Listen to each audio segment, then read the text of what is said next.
No burgers? Let me know if I have burgers, guys.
Back at Taco Bell, guys. I mean, I know I sound like a commercial, but I just can't get enough Taco Bell. They let you build a little box. I get my coffee, and then you get to choose different. Surveyor Raw! Oh my goodness. I haven't heard from you in a long time. How's it? How's your ball and chain? Family life?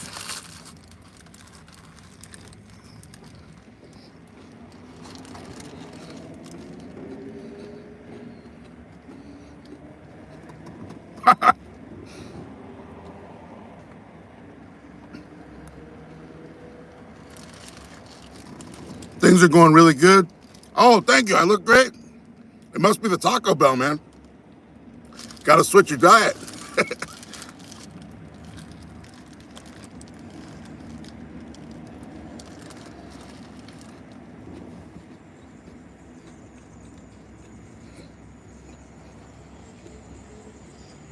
We tried to move south, but ended up having to go to Seattle. Go back to Seattle. That sounds like the beginning of a song or a book. That sounds dramatic. Like there must be some big reason. Truth be told, I love how you and Michelle keep stomping around Louisiana. Thanks for everything you do, buddy.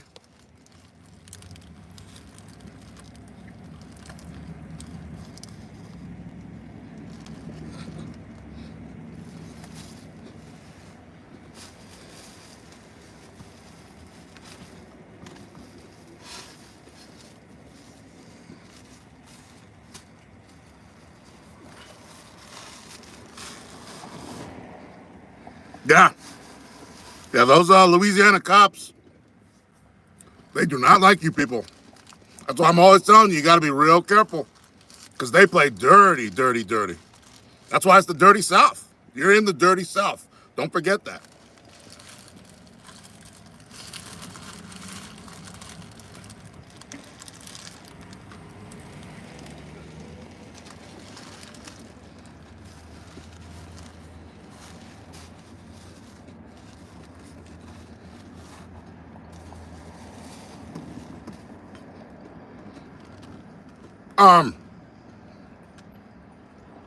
What is my Taco Bell?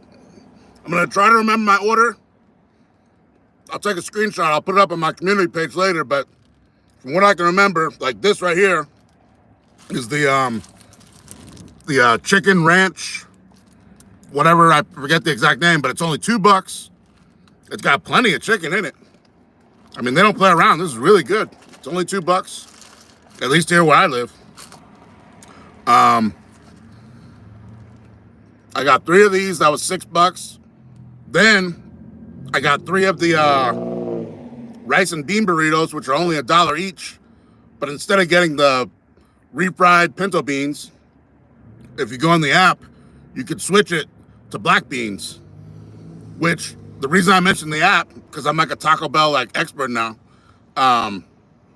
is that some place you go, if you try to ask for something like that, they're like, oh no, I don't know how to do that, or you know, they don't do that because I guess they can't do it on their computer or whatever.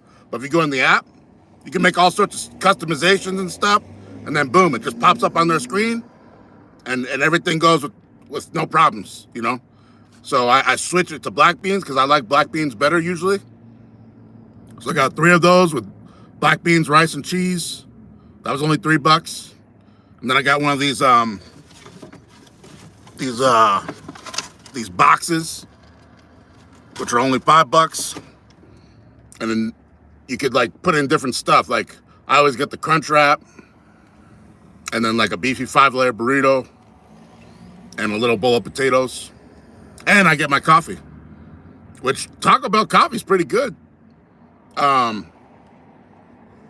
If I have to choose amongst like all the fast food places, what's my favorite fast food restaurant? That's a very difficult question. I mean, I'm very American in that respect. I try not to discriminate. I love having my bean burritos with extra red sauce and Nacho Bel Grande. I'll have to try that out. Nacho Bel Grande, is that like not? Well, okay, that must be nachos. I've never really been a nacho person at Taco Bell because it kind of looked like, in my opinion, it kind of looked bland. But yeah, I'll try that out. That sounds good. I mean, if you think it's good, I'll try it out. Oh, Arby's, yeah. Hey, I haven't been there in a long time. I'm glad you reminded me about that. Surveyor Ross says, I used to like Arby's the best, but had a few too many bad meals there. Oh, okay, well, maybe I'll back off then. Damn. One place I would suggest, which might be a little bit, it all depends on price, really, because that's why a lot of people go to fast food, like myself, because you get bang for your buck, especially at a place like Taco Bell. But I mean, if price isn't an issue, one place I would say is at my top of my list is Carl's Jr. I think they're good. I mean, yeah, there's always McDonald's, but I don't know. I kind of feel like a cheap whore when I go there. It's just like, I know exactly what it's going to taste like. Yeah, Arby's. Yeah, that's a perfect example. Arby's. I mean, I've never had a bad experience at Arby's. I haven't been a regular customer at Arby's, but the few times I have gone to Arby's, I thought that was a very good place, especially their little sliders. I like how they do that. Like if you only have, well, again, it's about the money, but you know, I like how you can come there with like, you know, $5, $10, $15, and you can get these little sliders, you know. I like stuff like that. But yeah, Arby's, because they got all the roast beef. Oh yeah. And then of course another place I like is Wendy's. Oh, the Arby's around Seattle are trash? Oh man, sorry to hear that. I bet Arby's would be sorry to hear that. Maybe I'll you know what, I'll try to tag them on this video. Let them know what you thought. But Arby's raised their dang prices for the sliders. Oh, everybody's, yeah, man. I mean, me and It's Just a Camera. Speaking of Seattle, It's Just a Camera, he's a Seattle guy, just like Surveyor Raw. And It's Just a Camera, myself, and several other people from around Texas, we all have a group chat on text messages. And one of the topics we were discussing, I'm not trying to put too much of his personal business out there, so I'm going to be careful what I say, but I'm just going to give you the general conversation we had, which is just cost of living, cost of apartments, cost of everything. And, you know, like I said, I don't want to put his personal info out there, but so I'll say it like this. Like, I'm not going to say the exact prices he was mentioning, but he did say, okay, I'm looking for a place to live. I needed to have a certain criteria, you know, and I'm looking for it for this price. And then my response was just like, whoa, well, hey, this is, you know, maybe your idea of prices is back in 2012, 2015, 2017. Now in 2022, those type of prices, it's like almost a miracle now to find those type of prices, the ones he was mentioning. And I felt really bad saying it, but that was the hard red pill. So I know everything is increasing, man. Speaking of price increases, I was going to make a video. I guess I'll give you a sneak peek. Like, you know how I make these little quick videos about deals I find around town? This might not seem like much, but I think it's kind of cool is that Dollar Tree, which everybody knows is now $1.25 Tree, which completely broke my heart about 12 or 18 months ago when that happened. Dollar Tree bought Family Dollar. I guess it was a few years ago now. It was like in the recent past, like within the last 5 years, I think Dollar Tree bought. It would be a miracle to find 1-bedroom apartment here in Seattle for $1,400. Oh yeah. Yeah, I would. In fact, that number, yeah, I guess like you said, that would be a miracle. I mean, you know, a big city like that, I mean, yeah. Yeah, that's why when I, many years ago, was trying to find a place to settle down, I chose El Paso. It was, cost of living was like one of my number one criteria. And then getting back to cost of living just on little things, what the point I was trying to get at with my rambling is Surveyor Ross says he pays $1,500. How many square feet is that, Surveyor Ross? Is that I mean, obviously you have a small family there with one child, I believe, so you must need like a 2-bedroom, or is it just still a 1-bedroom because it's maybe just an infant baby? I don't know. But how many square feet you got there? And then also, chill, bro. 500 square feet. Damn. And the reason I'm saying damn is not because I'm trying to disrespect you in any way, of course, but that is tight, tight, tight. 500 square feet for 3 people. I know one of them's a baby, but 1 bedroom, man. Yeah. Yeah, you got a growing family. I don't think that 500 square feet is gonna work out as the days turn into weeks, weeks turn into months, and months turn into years because that baby's gonna grow up. 500 square feet, that's like living in Hong Kong. Those people live like sardines over there. Truth be told, audit says nice. I'm not quite sure what he's saying is nice. But yeah, just back to the point about Chill Bro says, bruh, I got into it with the EPPD last night. I went out. Surveyor Ross says, yeah, you're right. Yeah, Surveyor. I'll be praying for you, man. I'm sure something will work out for you in the future, but that's you know, a penny of my thoughts is that and I'm sure this is something you already know, but one of your biggest priorities would be trying to find a better place in that city, or in my opinion, if it's comfortable for you to leave that city. I don't know how many connections you have there, but I would try to, if possible, escape that metro area, because we both know that the costs are only going up in a city like that. So, okay, Chill Bro says, bruh, I got into it with the EPPD, the El Paso, Texas Police Department, the night I went out for photo.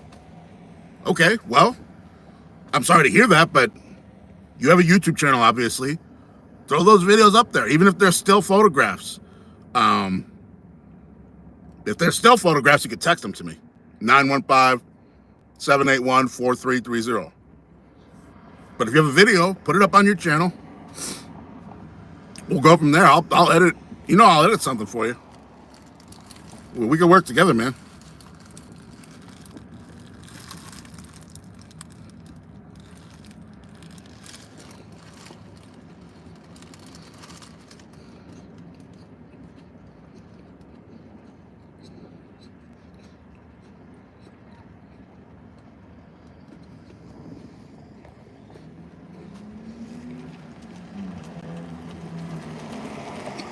I got your back, Joe, bro. We're gonna make something together. Yeah, and Surveyor Raw, just take it day by day. I know that you've been out of the YouTube game for a while because you've been taking care of your family. That's a beautiful thing. And like I said, I know something's gonna work out for you. Obviously, you and your wife are gonna make your own choices, but that's just my little suggestion is, if possible, I mean, you don't have to leave the state of Washington. I'm sure there's plenty of places in the state of Washington that might be maybe 200, 300, 500 miles from Seattle that are much cheaper places to live, or Oregon. And you could live in a place like that and still be close enough where you can drive to family and friends in Seattle for holidays and get-togethers. And that way you're not getting ass raped on the rent. But that's just my suggestion. I'm not, obviously, you know, you're your own man and your wife is her own woman. You guys are going to choose what you choose. But I was just throwing that out there. We'd like to get over to North Carolina, West Virginia, North Georgia. Oh, okay. So you're trying to go to the Appalachia or to the South. Yeah, okay. Yeah. Yeah, you're trying to make a big move. And that's cool too. One place I would suggest, if I was going to move to that area of the country, might be East Tennessee. That way, if you're in Tennessee, Tennessee is one of the 7 states that has no state income tax. In my opinion, that's a big deal. Some people don't care about that stuff, but that's just one suggestion, is that that area of the country, East Tennessee, is still that Appalachia, you know, southern type of state, but you have no state tax if you're in that particular state, Tennessee. So if you're in Eastern Tennessee, you'll still have that vibe of like North Carolina, Kentucky, North Georgia, and all that. But you won't have to pay state tax, if that means anything to you.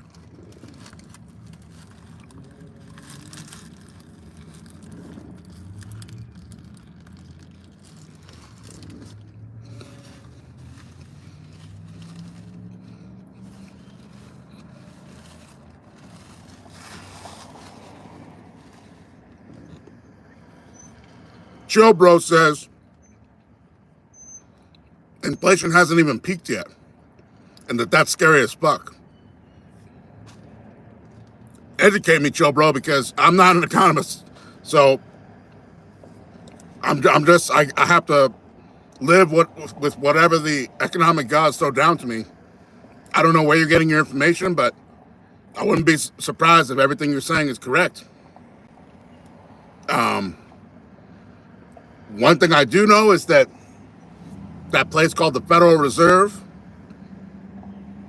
supposedly those people who manipulate all the gears and levers of the Federal Reserve are deliberately trying to set things up, supposedly, so that middle class and working class and poor people end up having less job opportunities. I mean, I watch a lot of the Young Turks. Maybe I'm getting bad information, but that's where I get a lot of my information about that type of stuff. And supposedly they claim there's like a conspiracy at the Federal Reserve where the rich, powerful people are trying to adjust the inflation and the economy so that there's not as many jobs to go around. That way there's no more. Once people start losing their jobs, they'll be happy to get whatever they can get. Oh, Pam says, I'm late, but I'm here. Hope you're doing well. Oh, thank you for being here, Pam. You're not too late. You're never too late. It's only been about 20 minutes. You're all good, Pam. If it means that much to you, you can always rewind the live stream later after it's done.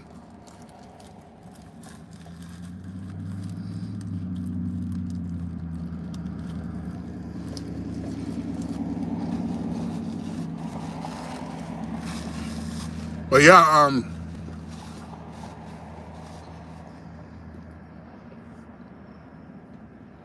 when you take a $1 bill, a $5 bill, a $10 bill, a $20 bill out of your wallet, if you even use cash anymore, which a lot of people don't, like me, but If you happen to have cash in your pocket and you pull it out, we all know that if you pull it out in the year 2022 and look at it and think about what that $1 or $5, $10, $20 bill would buy today, if you had done that same action, let's say on January 1st, 1980, you know, like 40 years ago or 42 years ago, that $1 or $5 bill could buy you a lot more stuff.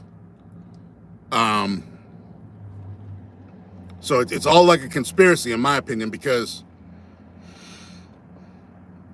we have to use the money to operate as a society, because that's what's recognized as wealth. You know, like if you're in some countries where everything's all fucked up, they have paper money, but it's worthless because their government's all fucked up and nobody trusts the system. Nobody even knows if there'll be a civil war within the next 2 weeks. So nobody trusts the money. So the money becomes worthless. That's where everything ties in together. The rule of law, with even some of the simplest things, like fair trials and, you know, respecting contracts, stuff like that. All of that ties into something like currency. Because if people don't trust the basics of the system, you know, week after week, month after month, year after year, decade after decade, then other countries don't trust their money either. And it just all becomes like a big vicious circle. And then, man, I just spit all over the place. And then, yeah, the money's worthless. But of course, as the United States, at least right now, in this chapter of history, we have a special, and the USA is winning in first place, 31 trillion. You must be talking about national debt. Hold on. It's all credit debt. Is a business. Yeah. Now you're getting into stuff that goes all the way back to the beginning of the country with Alexander Hamilton starting the first national bank. And that's what a lot of the founding fathers thought as well. Just like you said, Showbro, is that Thomas Jefferson, I believe, was saying this. It's like banks and perpetual debt over a country is like, it's like slavery. It's like an invisible hand of power to control everything. Like a lot of the most powerful people in this country, they have no intention of getting rid of all that national debt. That's a way of controlling the system.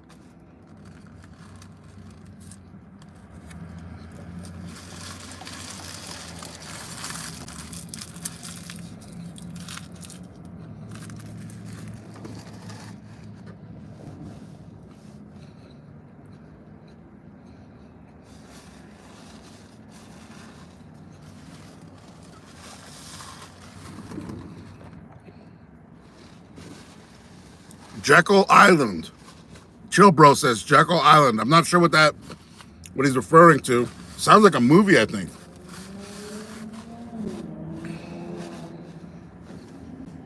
A movie from like 10 or 20 years ago or something.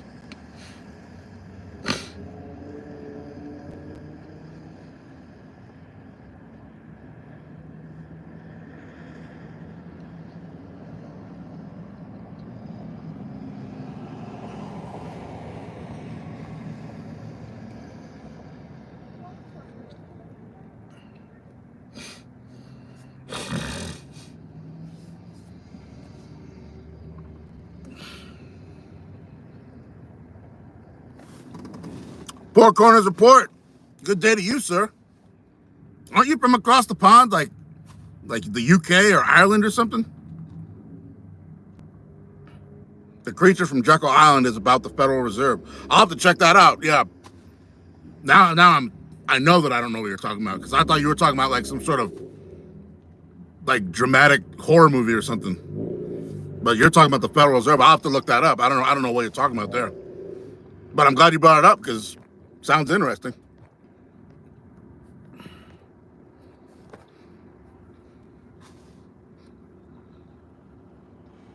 Yeah, Surveyor Rob, he agrees. He says, interesting at Chill Bro. Oh, Four Corners report. Oh, you're north of me in Colorado. Let me guess. You live at the Four Corners of Colorado, New Mexico. I'm losing track of my geography, but you know what I'm talking about. Do you live near the Four Corners of those states where it's literally like you can drive to it and stand in 2 to 4 states, you know, at all at once?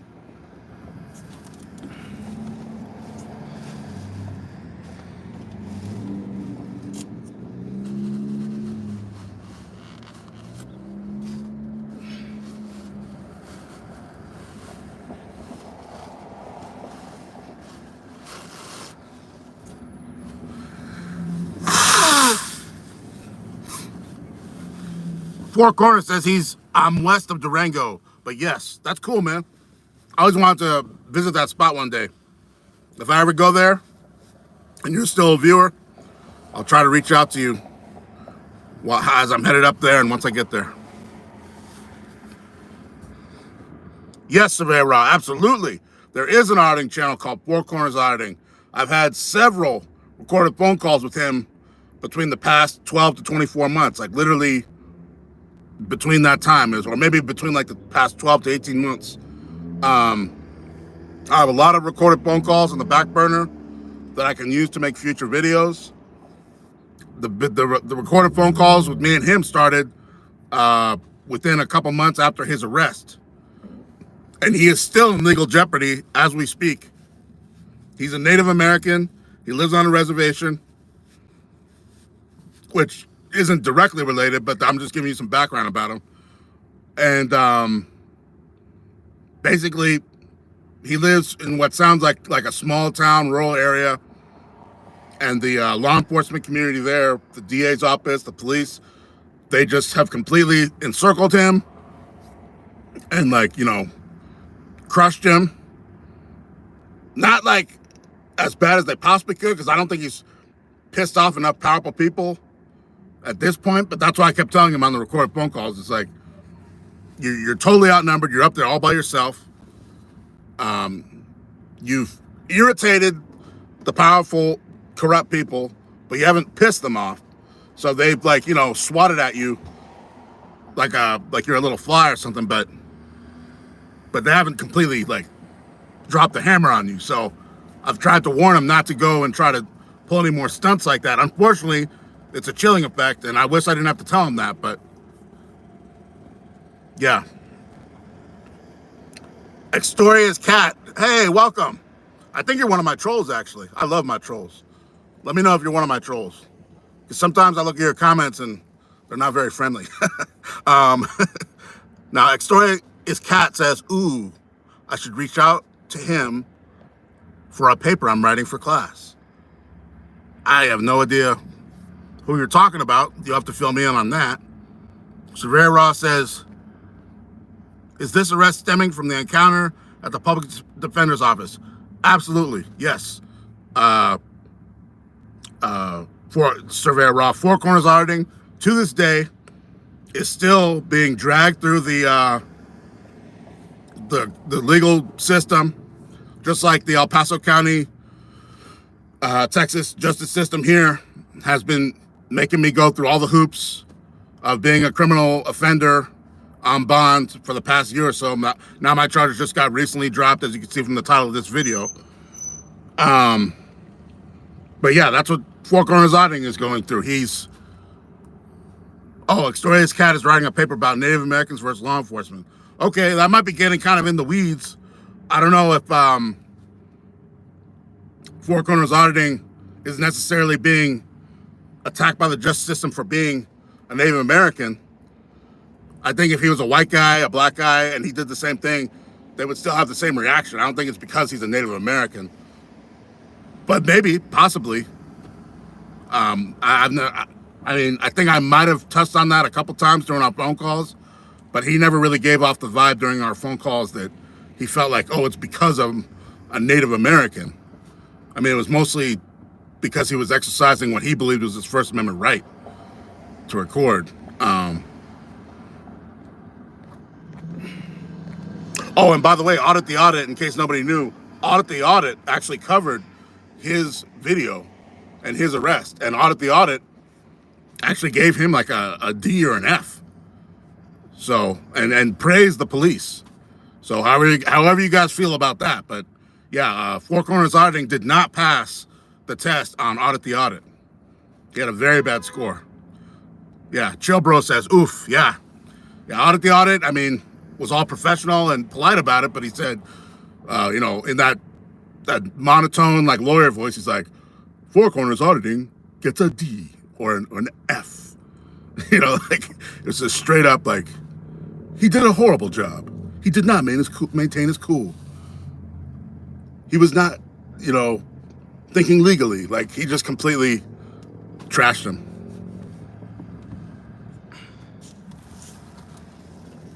Yeah, Extorious Cat. Extorious Cat. You're going to have to tell me how to pronounce that name. Extorious Cat. Am I pronouncing it right? I'm sorry, but I don't know what type of name that is.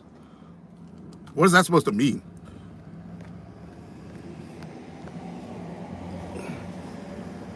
Four Corners Report. Four Corners Auditing is in Gallup, New Mexico. Hey, isn't that where Direct D just got arrested? He said he's in Gallup, New Mexico and Farmington, New Mexico. Chill, bro. Lots of laughs. My life has changed after learning Texas Penal Code 3802. Yeah, a lot of Texans need to learn that law. Now, I'm not saying that they need to be hard-headed and stupid like me and like double down, because a lot of people are in different situations than me. You know, if you've got like a job you have to go to in the morning and you have a mortgage or rent to pay and kids to feed and all that, then you're not in a position like me where you can just be like, no, I'm not giving you my ID. No, I'm not doing that. You know, like, because when you exercise your rights, sure, you might be in the right, but at that moment, that Texas peace officer, who's obviously poorly trained, he or she is the king. And in this state, I don't know how it works in other states, but in this state, it's written down in the law, the resisting arrest law, is that from the get-go, it's automatic, and this was written into the law, that even an unlawful arrest is, you know, you have no right to resist an unlawful arrest in this state. So it doesn't matter how right you are. If you don't step out of the car and turn around and put your hands behind your back during an investigative detention or an arrest, you know, if you physically, you can verbally protest, but if you try to like physically like resist, like, and I don't mean like attack them, but like, you know, not turn around, not do what they're telling you to where they have to physically make you get in handcuffs, you've just committed a crime right there. It's called resisting arrest. Now, a lot of people on all these YouTube channels, they say, well, how can it be resisting if I haven't been arrested yet? Well, because once an investigative detention is launched, and it can be as simple as, hey, you, Andre, with the bald head, stop right there, or whatever, however they term it. Once a police officer who's readily identifiable with a badge and a gun, or in uniform, of course, once he gives verbal commands or some sort of signal, once an investigative detention is launched, ignorance of the law is no excuse.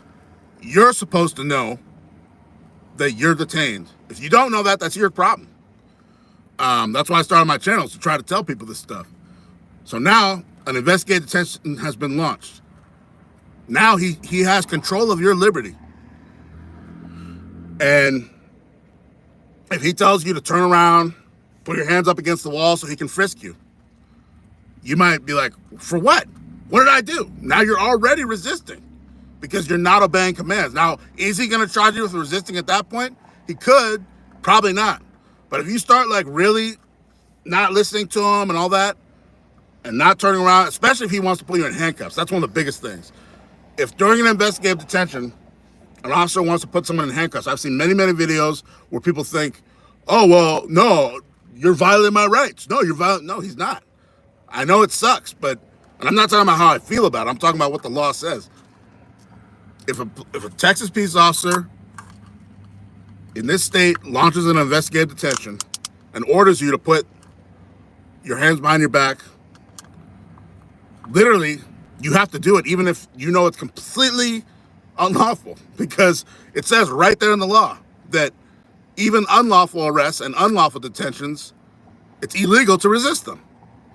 So you can get charged for the crime of resisting, even though, I'll just give you a hypothetical situation. Let's say you own a business and it's nighttime. And I'm getting this hypothetical situation from one of the videos I watched. Let's say that you have a crowbar and you're walking around your business and you're doing some sort of task. The cops roll up, or the cops are called by someone else to say, hey, I see some guy with a crowbar around this closed business. Now they come up, they shine the lights on you, they give you verbal commands, and they tell you to turn around, put your hands behind your back after they tell you to drop the crowbar. If for whatever reason you refuse to do that, they could charge you with resisting right there, even though once they would take you to jail on the resisting charge, all of their initial suspicions about potential crimes would be, hey, that's 4 car auditing right there. How's it going? How you doing? We were just talking about you. Even though their initial suspicion might be dispelled, they'd be like, okay, well, this is the owner. He wasn't breaking into his own place. He was just, he was opening these crates that had just been shipped in. But now he's going to jail for resisting because he didn't obey our verbal commands. And we launched an investigative detention on him. So even though the initial reason for the investigative detention is now dispelled, now you're going to jail for resisting. Or maybe they would give you a citation. I'm not sure. But they could, if they want, arrest you. They can arrest you for anything in the state except for speeding. I think up to a certain amount. Once you go over a certain amount, it's like considered like reckless endangerment or something. But just if it's like regular speeding, I believe they can arrest you for that. And then also for open container. They can arrest you for anything else. Like if you don't have a seatbelt on, they actually have a case from 2001 about that. It's called Atwater versus City of Lago Vista. And it went all the way to the Supreme Court, the U.S. Supreme Court. And there was a lady that she didn't have her seatbelt on. I don't know what all the circumstances were. She must have gotten mouthy with the cop. And the cop said, all right, step out. Put your hands behind your back. And he fucking took her to jail for not wearing a seatbelt. And it was all upheld. The court was like, under the laws of the state of Texas, he had probable cause to arrest. Nothing illegal happened. And she lost the case.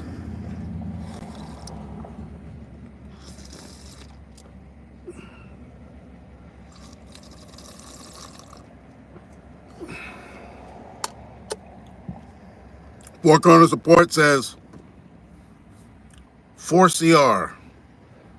Do you have a video of DirectD's arrest? Extorious Cat says, exactly, Andre. The officer says to do something because they don't know you or your intentions, and they're looking out for their safety first. Oh, those are some dangerous words, Extorious the Cat. We all know what happens sometimes when cops start talking about their safety.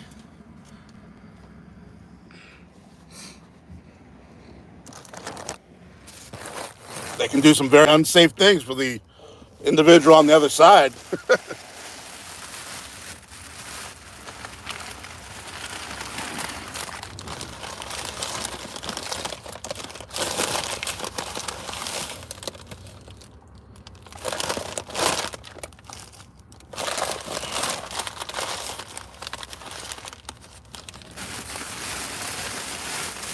I can't believe they,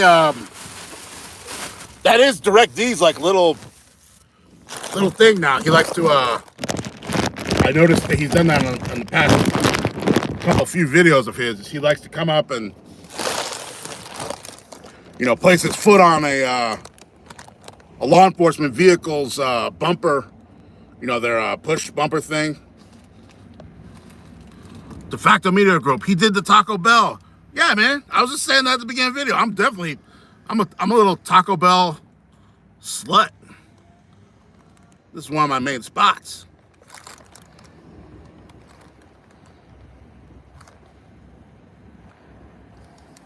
Yeah, DirectD likes to likes to, yeah, chill, bro. I am, man. I'm a Taco Bell slut for real. Direct D likes to put his foot on like the push bumpers of law enforcement vehicles. Like he just, you know, shot a deer or something. Like that's his catch. And obviously it does no damage to the vehicle. But I'm sure it just pisses the cops off where they're like, oh, we're gonna find something on this motherfucker. Once you start pushing the buttons like that, even I don't do shit like that. Especially around here. That I don't think I'd get away with something like that. Like if you start trying to touch their vehicle, even when I've just briefly walked past their vehicle around here, like, oh, get away from my unit, get away from my unit. It's not secure, get away from my, I'm just walking past it, you know? Like you have to make rational inferences from articulable fact. You can't just be like, oh, well, because he has a camera, and now I consider him some sort of threat. So now all of a sudden, when he walks past a police car, unlike anybody else, I think that he might be some sort of, you know, burglar of police vehicles, and he's gonna commit that crime right there in front of me. What the fuck are you talking about? So the cops here, they just try to make up all sorts of stuff. See you later, Andre. Gotta head into work. Take care, but be safe. All right, next story of the cat. You too. I know you're secretly one of my trolls, but I love you. Have a great day.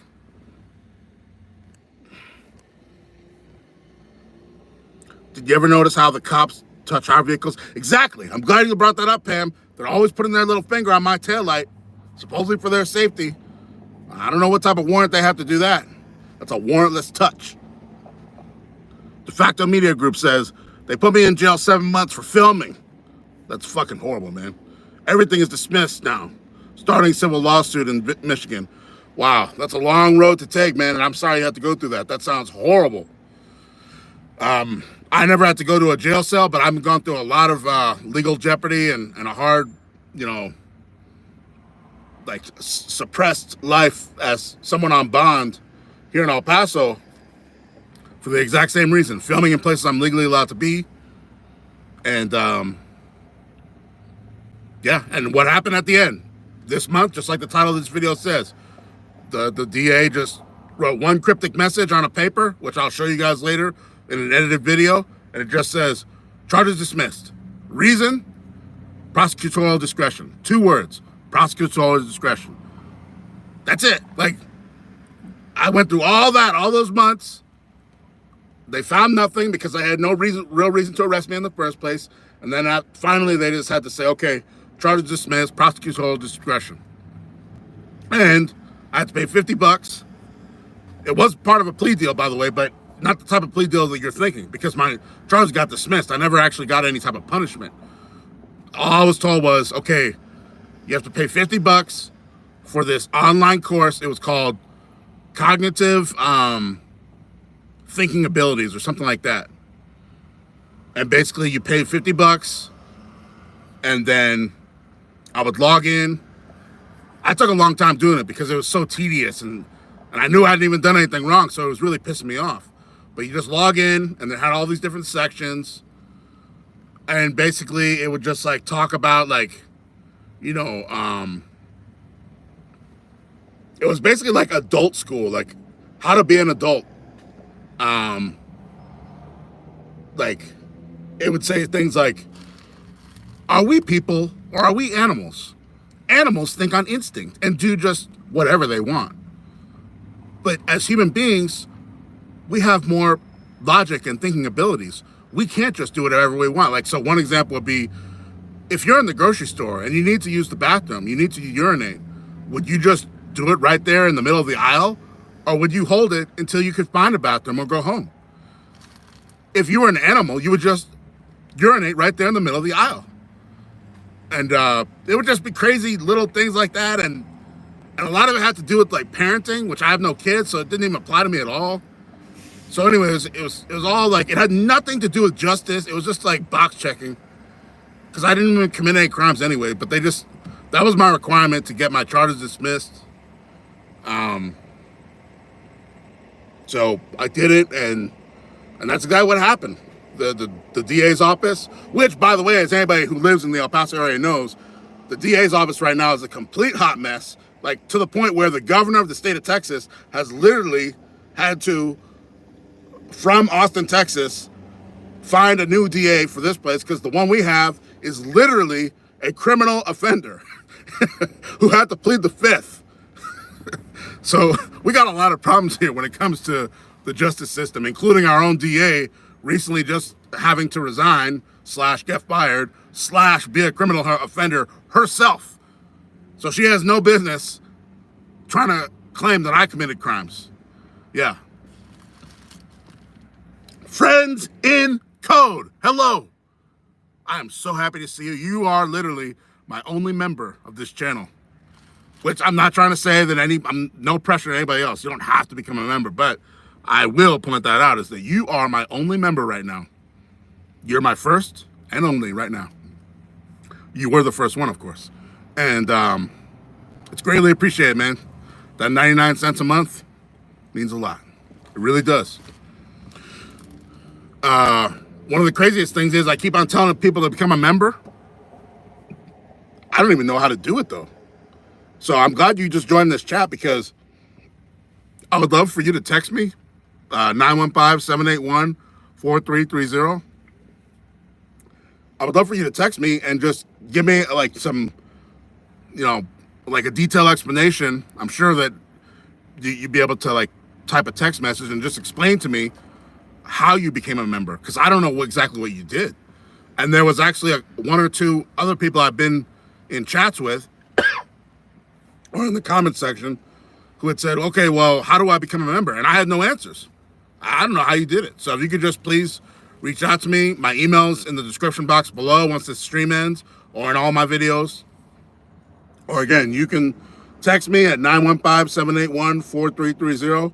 And of course, anybody else in the stream can as well, if you want to text me for any reason. But yeah, friends and co, please let me know how you became a member. I'd like to know what you did, because I have no idea how it even works.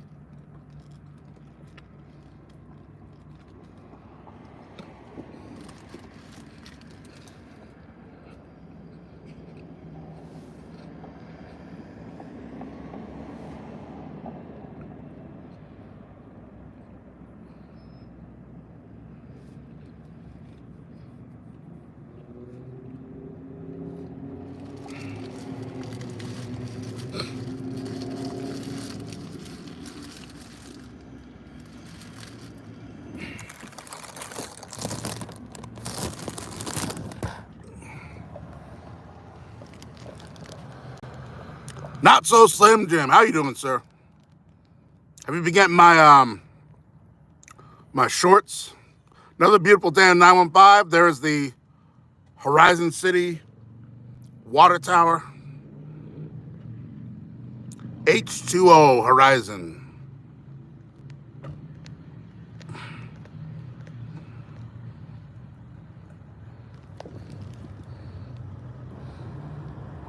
Oh, Melissa says you have to do it from a laptop.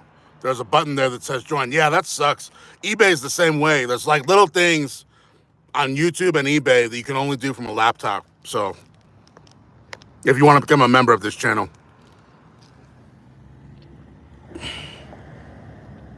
V-Smoke says, congratulations on beating those bullshit charges. Well, and I appreciate that, but a part of me is still really pissed off, because I'm like, it's proof right there that, it's proof that I was arrested for absolutely nothing.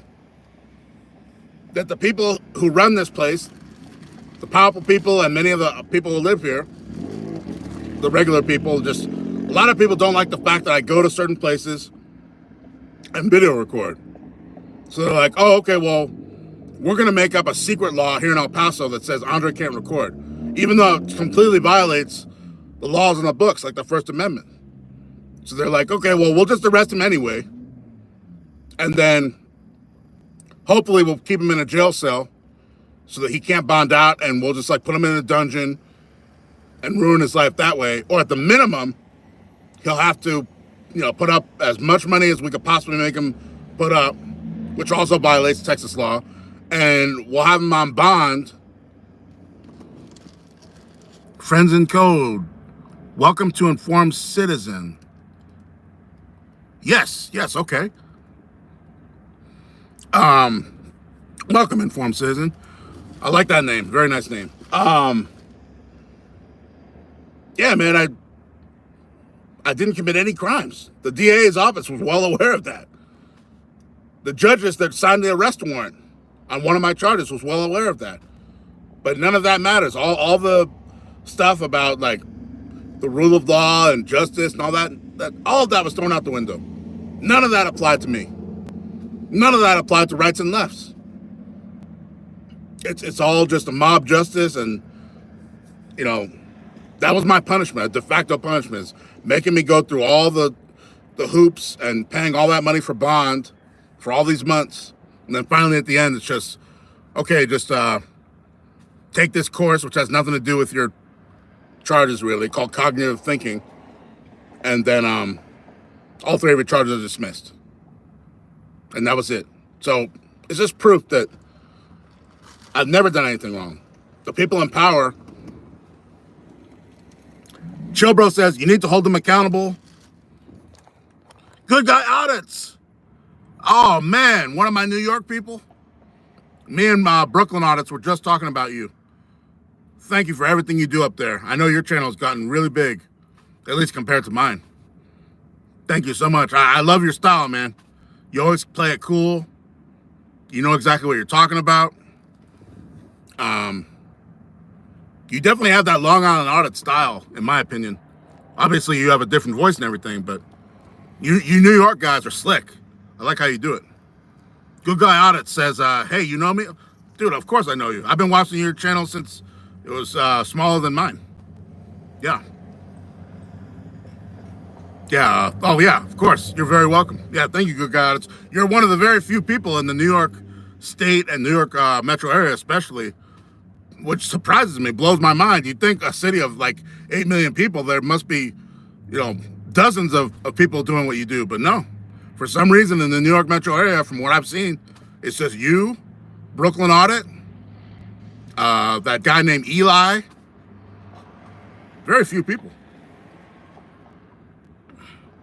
Oh, Not So Slim Jim says that my channel's bigger than his.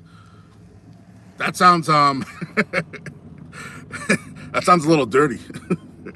Mine's bigger than yours. Oh, Good Guy Audit's been subbed to my channel for a while. Thank you, sir. Appreciate you, buddy. Means a lot.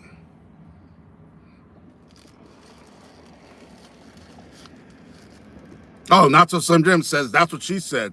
That's right. And now Not So Slim Jim, he's gonna go have a couple drinks in shame. He's like, Andrei's bigger than mine.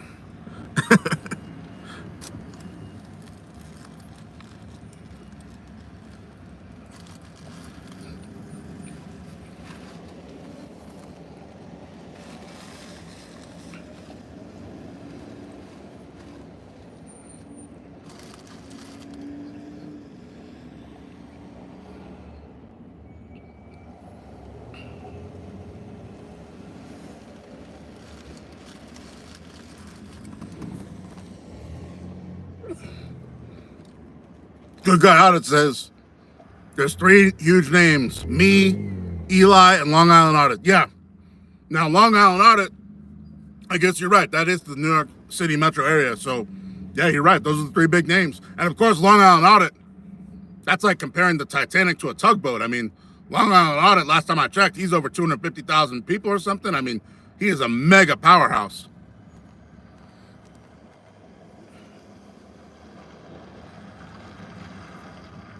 Not So Slim Jim says, News Now Houston trial ended today. Just waiting on the jury. Well, how can the trial end if they're waiting on the jury? Or maybe there's something I'm missing there. Edgar O says, can anyone see my messages or am I blocked? Well, there's your confirmation, Edgar O. I just read your message. Surveyor Ross says, hi, GGA. Yeah, Good Guy Audits, he's a good guy. I agree, Surveyor Ross. I've never had a Good Guy Audits video I didn't like. And like I said, I love that slick New York City style they got where, I mean, he'll be standing there, totally calm as a milk cow, being like, you know, I'm trying to like mimic him. He's like, I don't understand what the problem is. I'm just standing here, just recording. And like, you know, people, they're getting all worked up. They're like, yeah, but it's invading my privacy and blah, blah. And I just love how you guys keep your cool. Long Island Audit, Good Guy Audits. You guys, you got that special gift of just all this chaos going on around you. And you guys are just like completely gas-lamping him because you're like totally calm. Like, hey, bro, just relax. I'm just recording. Like, I can watch those videos all day.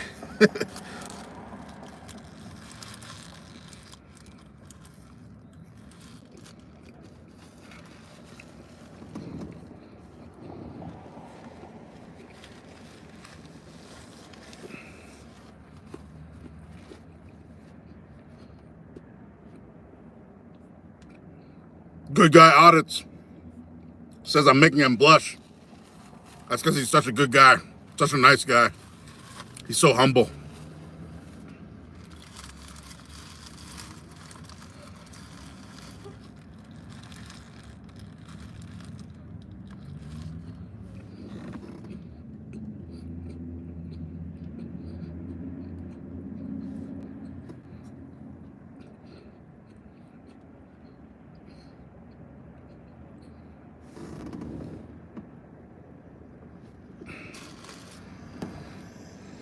GGA, Ray Ross says GGA has even been mistaken for LIA. And you know what? I can see how people who might not watch these, you know, constitutional activist videos regularly, like I'm just talking about your average Walmart shopper. I can see how they might accidentally confuse the two because they're both from New York area. They both got that New York style. Even though their voice is obviously different, somebody somehow, some way might start like mixing up their videos. I could see that happening because they both have the same style, basically. Now, Long Island Audit, for whatever reason, maybe it's because of his experience in Maryland a year or two ago.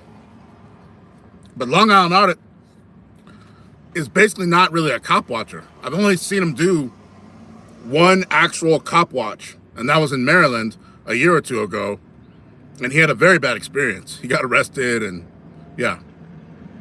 Long Island Audit is like strictly government buildings, and that's awesome, you know, because we need something like that. But doing actual cop watches, and Good Guy Audit's the same thing.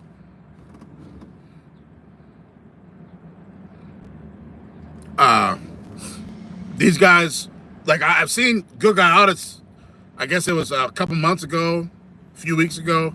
I can't remember exactly when, but it was this year that Good Guy Audits was confronting some New York City police officers, and they had one of those mobile command units. And of course, Good Guy Audits was in his very relaxed, chill style. He was challenging them, saying like, oh, well, you know, why can't I record inside there? Why can't I stand here? Is there a law against that? And he was leaving the cops speechless because they had to really think that, hey, there's no law, you know?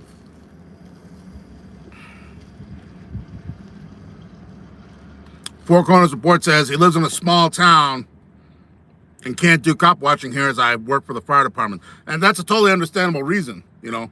Yeah, don't risk your job and your life and everything just to get some clicks and views on a YouTube video. If it's too much risk, it's too much risk. Nobody's gonna hold anything against you if that's your concern at all.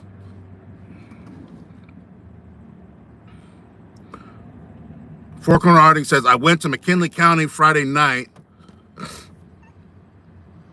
to help support James Freeman and Direct D and the rest of the Arizona crew. Hey, and that's awesome, man.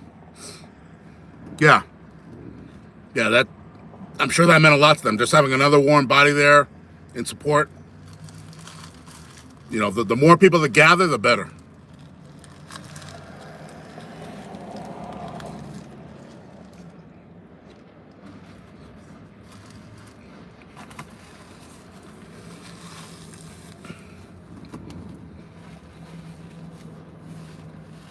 Uh-oh. Four Corners Report. He's coming out of his shell. He says his channel is about the corporation of the United States of America. And once you go down that rabbit hole, sometimes there's no coming out, because with guys like you who are into all that stuff, and a lot of it makes sense too. It's like they have all these like conspiracies about how like we're not actually citizens, we're just owned by the government. Good Guy Artist just gave me $9.99, $10. Hey, buddy. And he says, save me some tacos. I will save you some tacos, man. And I really appreciate that donation. That means so much to me. I do not take that for granted. Thank you. And on top of you donating to me, you're still out there pounding the pavement, making your own videos. That's why you're such a good guy, man. Your name is perfect. Good Guy Audits. That's exactly what you are. You're a good guy. A really good guy.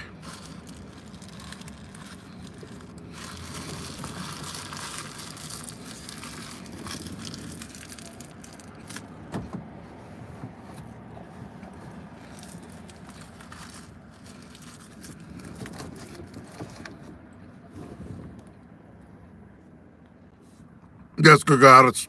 Much love. Thank you, sir. And I agree with Four Corner Auditing. I can't even put it into words how much I appreciate you, man. Standing up for our rights out there in the New York City area. And I think you've been in other parts of the state, too. I could have sworn I've seen you in, you know, all these other upstate New York places. Or maybe that was somebody else. But I think you've been to other parts of the state.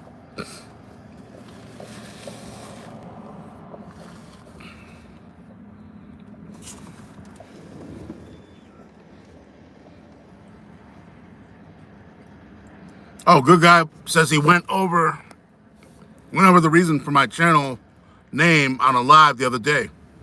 I'll have to go to your channel and check that out. Learn more about you.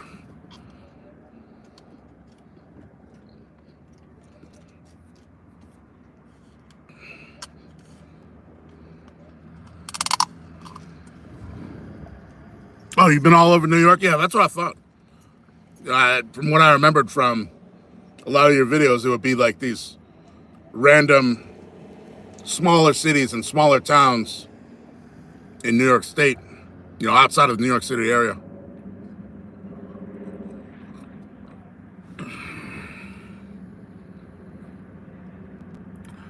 Honest Citizen says he was at a court hearing. Well, you don't have to be sorry. You don't have to apologize. I hope everything's working out for you at that court hearing.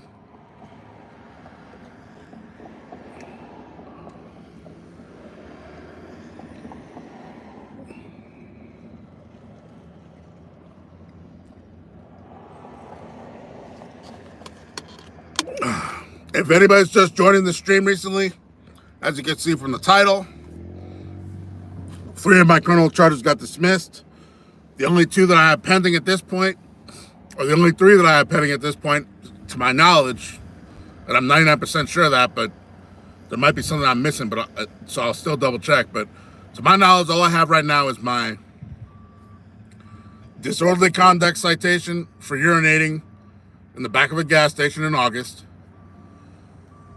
Supposedly, they're alleging that I made an unsafe lane change in February of 2021 when I totally turned on my blinker and in a reasonable, you know, slow way, I merged into another lane. And then this young woman, I think she was a military chick, she rammed into the back of my car and totaled my Toyota Prius. And I got a citation for unsafe lane change. So that's 2 charges right there. I have a 3rd charge for March of 2021. The El Paso Police Department is claiming I straddled lanes. A phrase which does not exist in the Texas Transportation Code, by the way. Just like they do with jaywalking, another charge that doesn't exist in the Texas Transportation Code. I filed a motion on that case in the city court under the Code of Criminal Procedure to understand the nature and cause of the allegation against me. And all they did was just write more ambiguous, cryptic language saying, I'll read it to you later when I edit a video, but it says, you know, I, so-and-so at the city attorney's office, believe that ANDREI LAGERGREN unsafely failed to maintain a lane. That doesn't even say for how long or exactly what I did that triggered, you know, a violation of the Texas Transportation Code. And it still doesn't mention the exact statute number or the exact name of the statute I violated, which is one of the little tricks I've noticed that the El Paso City Court prosecution people and police, they play that game all day long, where they give you a citation with an ambiguous phrase that doesn't exist in the law books, like jaywalking or straddling lanes. Then they refuse or they fight tooth and nail to actually write down on paper what exact charge you've been charged with. And also, they won't write down an affidavit written by the cop as to why he believes you violated the law. Here in Horizon City, for example, a couple of years ago, or I guess a few years ago now, in the summer of 2018, when I got a citation, I was able to do an open records request for that citation, or ask the cop. I forget exactly how I went about it, but I was able to get the actual affidavit written by the cop about how I violated the law, which supposedly he claimed I like impeded traffic by trying to merge into a lane while traffic was at a standstill. So like part of my vehicle was in one lane, part of it was in the other, but I couldn't move because traffic wasn't moving yet. But anyway, he tried to charge me with impeding traffic because of that. But at least he wrote an affidavit saying, you know, I, Officer so-and-so, at this time observed ANDREI on this road with the rear of his vehicle in this lane, the front of his vehicle in that lane. Like, he wrote a detailed report. El Paso police, never seen them do that. They just hand out the citation like it's a piece of candy. They put a vague term on it, like straddling lanes or jaywalking on it.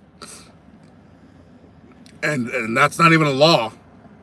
You know, at least the Horizon City Police Department in 2018, he put down the actual statute with the statute number on the citation like he's supposed to. El Paso police don't do that. Not from my experience.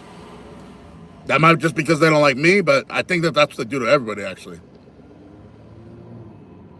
And anyway, again, about that case of straddling lanes, and I'll explain this more in detail in an edited video. I'm always saying that because there's so many things. That's why I created this channel. There's so many details, so many things to talk about. But at some point, I plan on making an edited video about my charge for straddling lanes, which I think is retaliation, obviously, for filming the police. But it's still legal for them to pull you over if they have probable cause, which I don't think they have. And the reason I say that is I filed another motion in that case, a motion for discovery. And the city attorney's office emailed me back and said that, oh, okay, well, we'll make arrangements for you to come to the city attorney's office so you can view the dash cam video and view the related documents. So I responded with, you know, that I'm not just trying to view the video. I'm not just trying to view the documents. I want to obtain copies of the video and the documents. And I have a constitutional right to do that, from what I understand. And that comes from a case in the 1960s called Brady versus Maryland. So I sent them that email, and there's been nothing but silence. I don't know how they're planning on responding to that. But it's in the judge's hands, because I sent it to the court administration staff, so it should have been given to the judge by this point. And it should be in the hands of the city attorney's office. And I think they're trying to figure out some new scheme on how to deal with me, because I think that they know that what I just said about that I have a constitutional due process right under Brady versus Maryland to obtain copies of that dash cam video and any related documents, not just view it, but obtain copies. I think that they're now rethinking their strategy about how to deal with me, because originally it was all just, okay, so this is your case. Oh, and you can just pay $240 here and that'll be it. It'll be resolved. I'm like, I'm not paying you anything. I never broke the law, at least as far as I know. You have to prove that to me. So, like I said, I filed a motion for the nature and cause of my allegation, which I still haven't gotten a straight answer for. I only got a very ambiguous, cryptic answer, but at least they responded. Then I filed a motion for discovery. I did get a response, but again, it was them trying to play little games and cut corners and saying I can only view the dash cam video in their office and that I can only view related documents.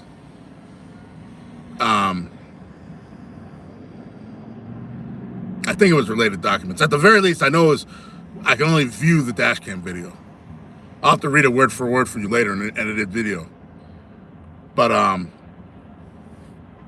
yeah, I don't know about any of this view crap. I want to obtain copies. And, but yeah, as for my big criminal charges, I had, one charge of interference with public duties from late May, early June of 2021, from when I video recorded in Clint, Texas, at that courthouse where those two grown men were trying to fight me, one of which his wife was holding him back. Lackluster covered that video. That was one of the charges from that incident. Then a second charge was a very rare charge, like something that they really had to dig up out of the attic or out of a broom closet, which is not disorderly conduct. It wasn't the regular disorderly conduct. That's where Lackluster got a little confused. He thought I got charged with disorderly conduct. I actually didn't get charged with disorderly conduct. Disorderly conduct is that's the meat and potatoes charge when you have real disorderly conduct incidents. Mine was a little different. It's a whole separate charge. It's called interfering. I'm trying to think of the exact words, but I'm just giving you the basic summary of the words. I don't know the name of the statute word for word, but it basically is called something like interfering with an official proceeding via disorderly conduct, which is a separate charge than regular disorderly conduct. So what I got charged with was doing something that interfered with the court proceeding, which I think is, if I really committed that type of crime, that would be something like if I was in the audience or the jury box or something and I started like getting all emotional or like verbally interfering with the judge as he's trying to do stuff, or you know what I'm talking about, like literally interfering in the official proceeding. But I didn't do any of that. I was just recording in the lobby. Other people started getting angry about that, including two grown men who were shouting and trying to fight with me. Their ruckus, their noise, all of their chaos, which I did not do. I did not shout. I did not cuss. I did not, create noise to the point where the judge had to come out to the hallway. I didn't do any of that. I just was holding a camera.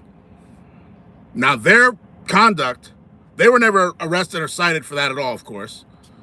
They got away with all that. And then I got charged with disrupting the official proceeding in the courtroom for their behavior.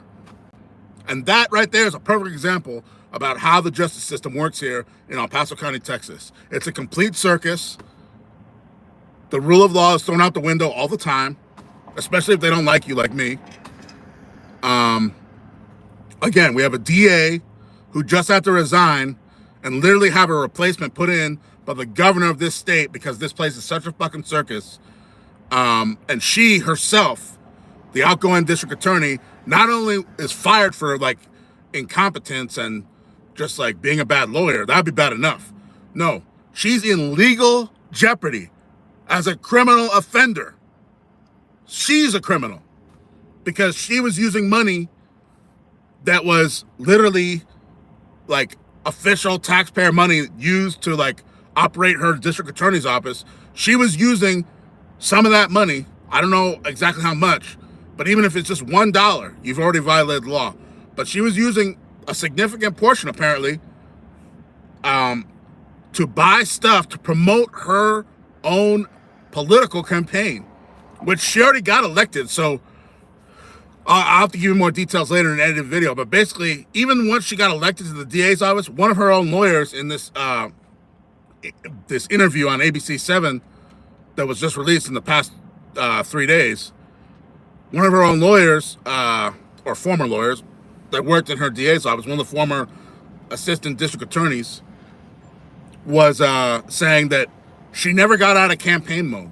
She was always still campaigning as if she was still running for the district attorney.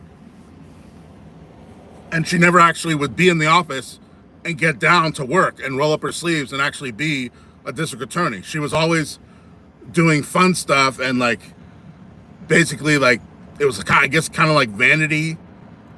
And just like, she was all into herself. And she would just like go to schools and fire departments and police departments and with, you know, her little entourage or whatever. And she would hand out like custom items, like bottles and buttons and stuff with her name on it. I think some of the stuff might have even had her picture, but it definitely had her name. Anyway, it was like basically like Yvonne Rosales merch. So she basically created merch about her district attorney's office, even though she had already been elected.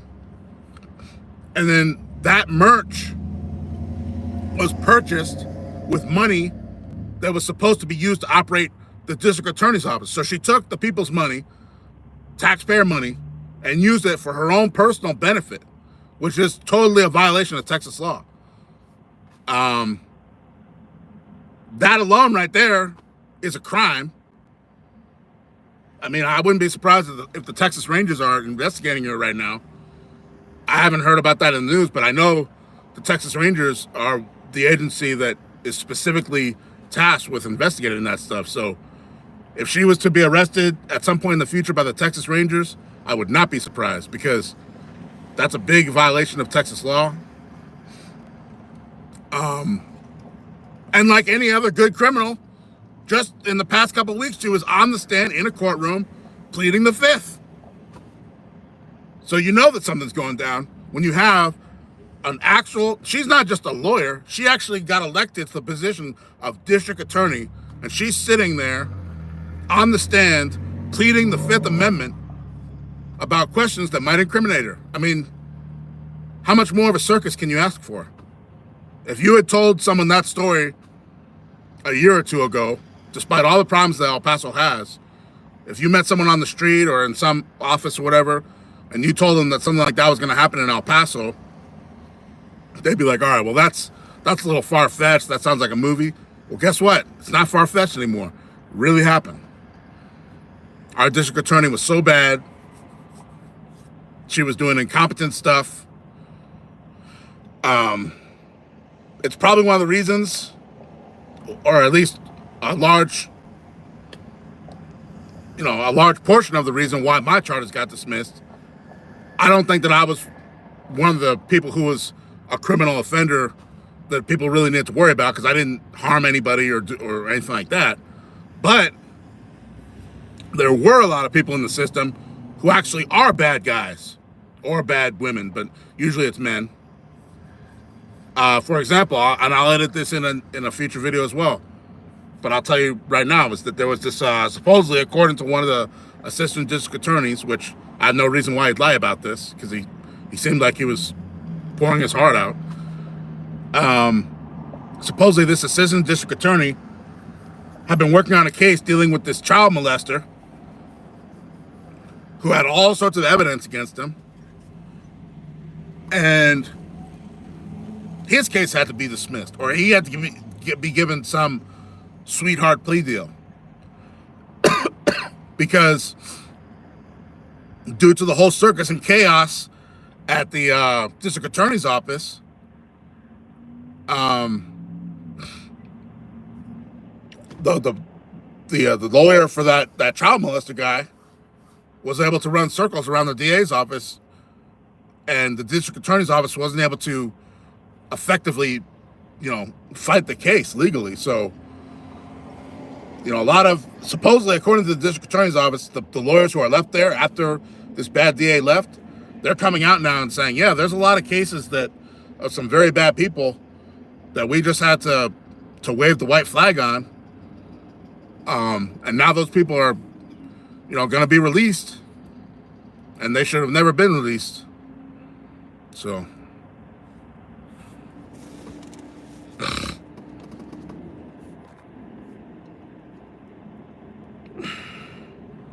Four Corners Report says, I sent you a text to your phone, so you have my number. Thank you, brother. That's what I love to do. Not So Slim Jim, he recently did that as well.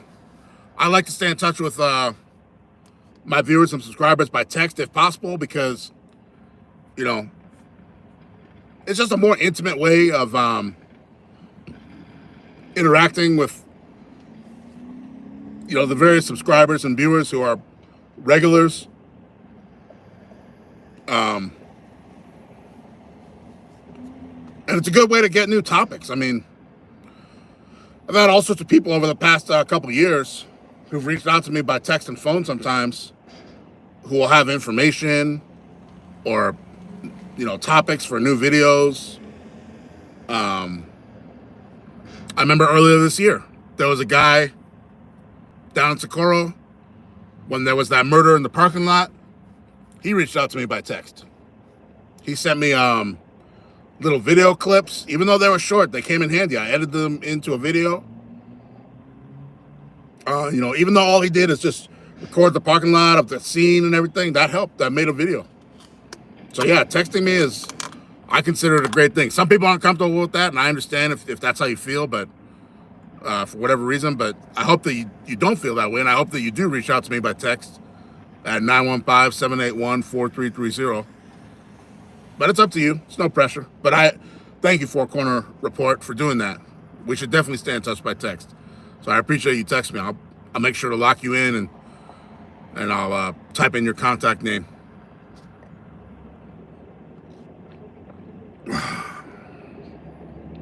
Yeah. I'm gonna have to admit something to you guys. The past couple days, I have not been treating my body right. Now I finally woke up today. I woke up late, but at least I got out the house today. And the weather's awesome for winter, which I love winter anyway. So to me, this is great. Temperatures in like the 50s or the 60s, nice and fresh, but you still have the bright sun. And nothing was 100% perfect because I didn't get my Taco Bell breakfast, but it's all good because I still got plenty of other stuff I like at Taco Bell. But yeah, that's one of my biggest things. I'm always trying to make it before 11 because they actually have a really good breakfast here. And you can get for $5 the breakfast box. It's got coffee, one of those crunch wraps, which I get with steak. You can get it with 2 hash browns, not just one, but 2. All of that literally is $5. I mean, that completely blows McDonald's out the water. Now, for example, if you try to go to McDonald's and get a hash brown, last time I checked, it was like $1.50 or $1.75 for 1 hash brown. Like those days of, oh, just go to the dollar menu and get a hash brown. Nope, that's all over. McDonald's doesn't have cheap hash browns anymore. That's what I used to be used to. Back in the day, when I would get my hash browns, I'd be like, oh, well, at least I can go to McDonald's. Yeah, George Kralin, is talking some shit. Look at the size of you. There must be some good food in there someplace. Absolutely. And that was going to be my next thing to talk about is I am overweight. I need to work on myself. And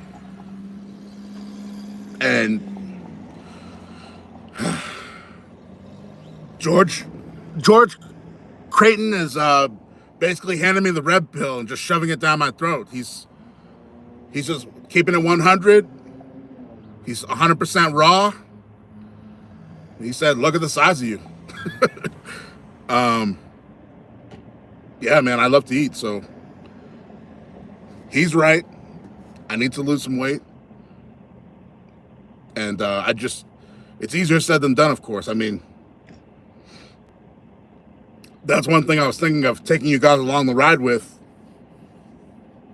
if I could just get my act together. Believe it or not, many, many years ago, like a long time ago, I used to be in very good shape. It's just a very difficult lifestyle to live, at least for me, because I don't have very good genetics when it comes to keeping the weight off. Some people are just, based on their genetics, they can just eat whatever they want and like literally still look like a rock star, or at the very least, they're not fat. I'm not one of those people. Like, I guess my metabolism is very slow, or maybe not the slowest, but it is quite slow. And especially now that I've just turned 40, I'm sure it's even slower, of course, than when I was in my 20s and 30s. So, yeah, I mean, health is the utmost. Health is true wealth. I mean, if someone has an hourly job at a fast food restaurant and they're in like perfect physical shape, and there's some guy compared to him who's a billionaire or millionaire CEO of some company or something like that, like money is no object type of lifestyle, but he's in poor health, I guarantee you the guy that has all that money would trade his life for the guy who's in shape at that fast food restaurant in a heartbeat, because there's nothing like good health, you know.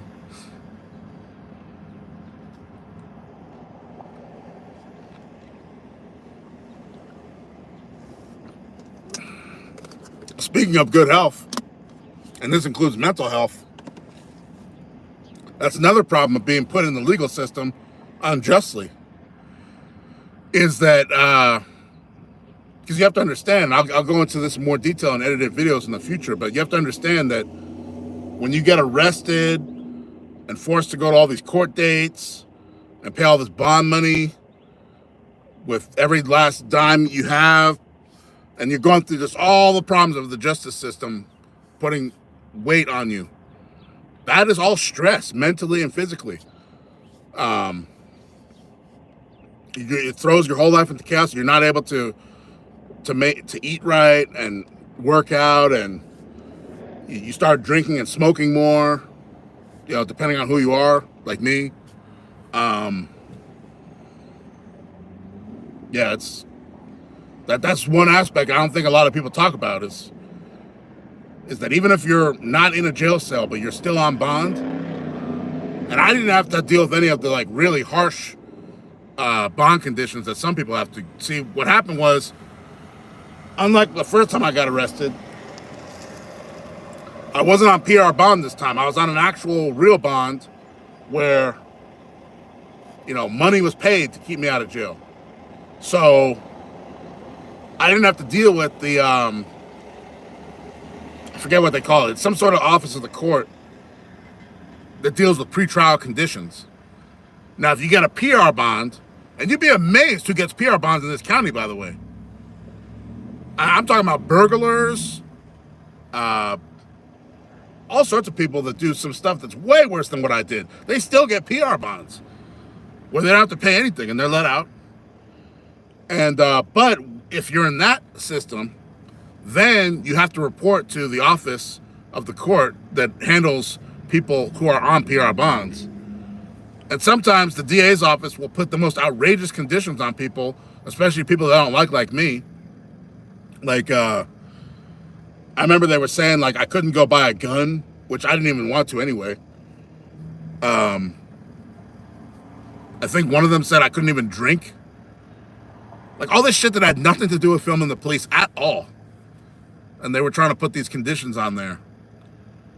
And I'll admit now that I did break that rule at home. I was like, why can't I drink? Like, I would drink at home. I wouldn't go to a bar or anything, but I remember they were putting just ridiculous conditions on me. This is back in 2019.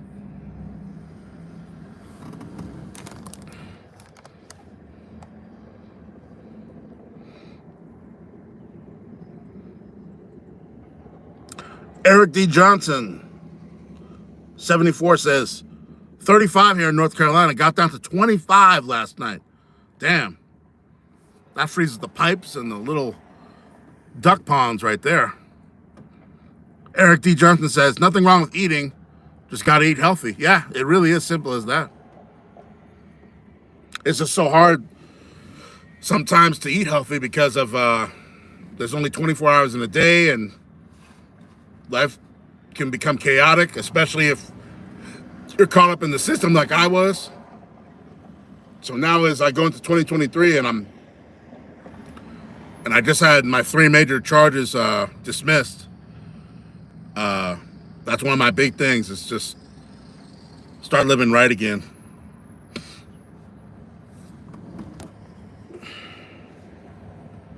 Eric D. Johnson says, my wife eats like a bird, but can't lose weight. I can eat the house and not gain a pound. People have different metabolism. You can't help it. Well, I do disagree somewhat.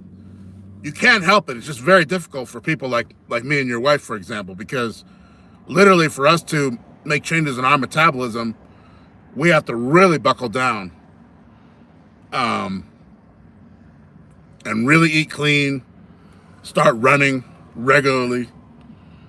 And it's difficult to maintain a lifestyle like that for most people. But once you're into it, and you physically and mentally start getting used to that lifestyle, then that's when things become much easier, because like any good habits, or like any habits, whether they're good or bad, if you keep repeating them, I know this personally because I used to a long time ago be in that lifestyle. I used to actually be in good shape. So I can tell you that. So yeah, I'm glad we're having this conversation because it's just more motivation for me.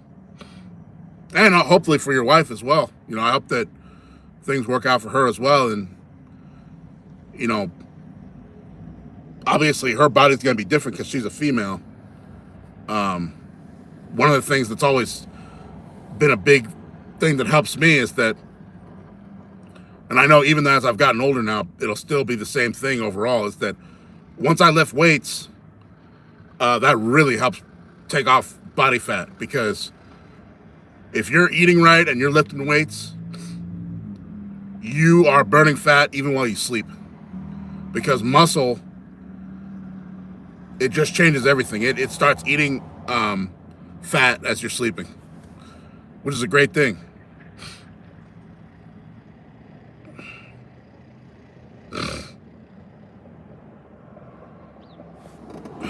"94 minutes. I think I'll be cutting this live stream short. Or not short, but I think I'll be headed out of here in a minute, guys.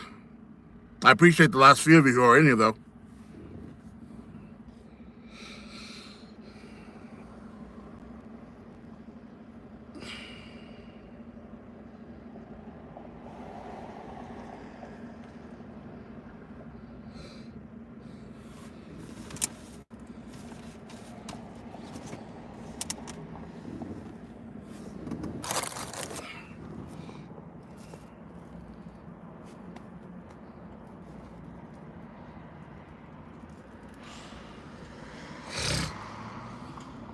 Yeah.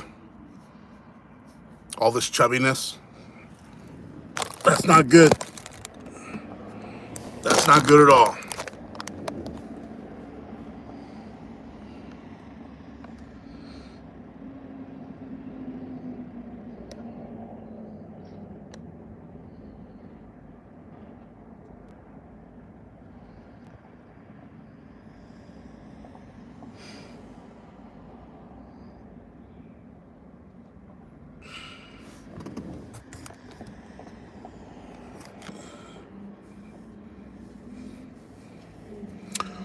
Well, guys, it's almost 96 minutes. I'll check in with all you guys later. I got some things to go do. But I really appreciate everybody that stopped in. Thanks again to Good Guy Audits. I don't know if he's still in the stream right now, but thanks again to him for giving that $9.99 donation. It goes a long way. I really appreciate him. Not that I'm pressuring anybody to give me super chats. That's only if you want to. I'm definitely not that type of channel where I'm like, come on, guys, donate. I need your help. No. It's not like that. If someone does donate, it's very greatly appreciated, but I'm not pressuring anybody to do that. This isn't that type of place. I'm not nickel and diming anybody. It's only if you want to. And if you do it, it's like I said, I don't feel entitled. I don't feel like, yeah, about time, you know. It's not like that. So thank you, Good Guy Audits, for donating $9.99. Thanks for everything you do up there in New York City. And like I said, this video's now almost going to 97 minutes.